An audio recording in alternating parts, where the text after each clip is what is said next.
Hi there, it's Katie Crysdale from Lakeview Aquatic Consultants near Calgary, Alberta, Canada. This is not something I normally do, but I was involved in a Facebook discussion yesterday in an aquatic group, and it really felt like commenting and messaging was really not going to get the message across. So it is Wednesday, May 6th, during COVID-19, 2020, and the discussion is happening about pools reopening. And there's lots of different opinions, lots of different perspectives, lots of different facilities, states, provinces, countries with different guidelines. And I think the thing for me that I want to say to different people who follow what I do and what I believe in as an aquatic professional, as a certified pool operator, as a certified pool operator instructor with the Pool and Hot Tub Alliance, this is my opinion. It doesn't represent anyone else's opinions, but I really do think that everybody needs to consider the forest for the trees. Swimming is amazing. Swimming has been a huge part of my life, and the big thing we need to remember is that swimming pools are non-essential. Yes, drowning is a huge concern as we head into summer, warmer weather, but I think we really need to acknowledge that the world has changed during a global pandemic. The world is not the same today on May 6th that it was on February 6th in 2020. We have experienced millions of cases of the coronavirus. We have seen thousands of deaths. We continue to see thousands of people all over the world struggling with this medical condition, this virus, both those at risk, both those not at risk. There were 25,000 new cases reported yesterday, May 5th.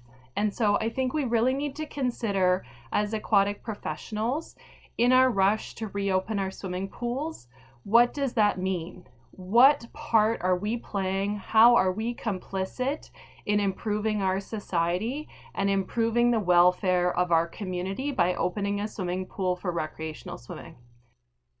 Please don't get me wrong, swimming lessons are vitally important. Fitness and wellness and routine and community for many populations is a significant part of why swimming pools run. But we really need to understand that although the coronavirus has been shown not to be transmitted through water due to sanitation from substances like chlorine, the water is really not the focus of the issue. We really, truly need to consider the congregation of people together in large groups, small children, seniors, at-risk populations, pregnant women, all people of different ages coming together in a focal point, a community center, a recreational swimming pool, a spray park, a splash pad. What does that mean for our change rooms, our doorknobs, our handrails? What is the sanitation protocol? We don't necessarily know, and every facility is going to be different. But who is doing that sanitation? How frequently is it getting done? What risk do we place on our employees, our 16-year-old lifeguards, to be responsible for the health and wellness of those people in our community? So I don't have all the answers, and I'm not saying that you cannot reopen your swimming pool if your state or your federal guidelines say that it's time to reopen. I guess I just really wanted to express the distress that I feel towards watching people rushing to reopen and resume normal operations when there is no normal paradigm now. We really need to consider 6 weeks, 6 months, 6 years from now, how will we look back on coronavirus? How will we look back on how we responded, how we reacted, how we modified our behaviors? Is it possible that this could get worse once again before it gets better? I'm not an epidemiologist. I'm not a scientist. I don't have any special information. My only information is 18 years in the aquatics industry and the common sense risk management background to understand that we are putting our communities, our staff, everyone at risk by jumping onto a bandwagon that may not be informed. So as we operate our facilities, we often do more than the basic standard of care set by our states or our provinces, our regulatory agencies. Why now are we switching back to only adhering to that minimum standard of care and not returning to that higher level of care that we're so accustomed to following?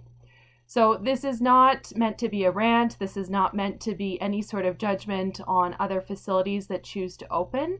I just really wanted to articulate the concerns for me and the things that I've been telling my clients or that I've been expressing in my weekly emails, that there really is a bigger picture that we need to acknowledge in the aquatics industry, in the recreation industry, in the public health and safety of our communities, that I think a lot of aquatic professionals are missing in an attempt to be compliant or an attempt to be responsive to their communities by setting deadlines to reopen in the next week, in the next 2 weeks, in the next month.